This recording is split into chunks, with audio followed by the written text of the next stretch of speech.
So ayan mga kadrama-rama, bagong drama naman po yung ating ipinopost po dito ngayon sa aking channel po mga kadrama, no. Yun po talaga ay yung Shining Inheritance, na kung saan talagang maganda din po talaga yung drama na to.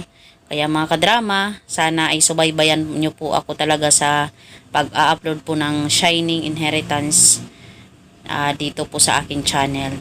So ayan po mga kadrama, kung alam nyo naman po yung totoong nangyayari, dahil nga po sana puno na nga po talaga itong si Lola Aurea dito sa kanilang kambal na si Joanna at saka si Yuan, ay talagang dahil nga po talaga sa naramdaman po talaga ni Lola Aura na parang walang mga pakialam yung kanyang dalawang apo sa kanya, tsaka diba itong si si Ina lamang po talaga yung nagpapakita ng totoong pagmamalasakit at pagmamahal po dito kay Lola Aurea at saka dito sa kanyang kumpanya, dahil nakikita po talaga yun ni Lola Aurea kung sino po talaga yung kanyang papamanahan, deserving po na talagang aalagaan yung pangalan ng kumpanya.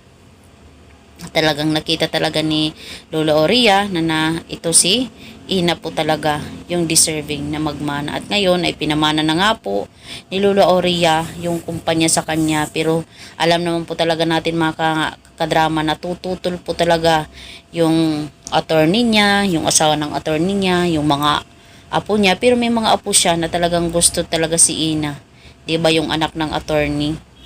So itong si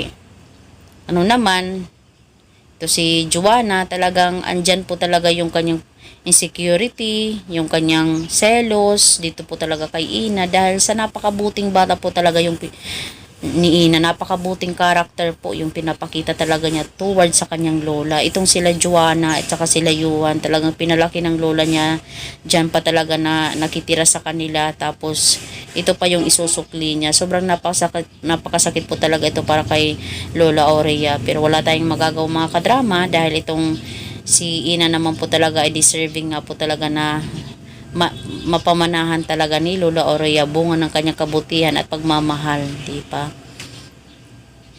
So mga kadrama, alam kong andyan yung galit ni Joanna, pero alam ko gagawin nila yung lahat talaga para masira na naman itong si Ina sa mata ni Lola Aurea, diba? Pero alam naman po natin yung karakter talaga ni Ina, talagang strong, stand firm, diba? Talagang may paninindigan po talaga si Ina. So yun lang po mga kadrama, abangan na lang po natin yung next na mangyayari po dito sa Shining Star. So yun lang po, bye. Abangan na lang po natin, bye.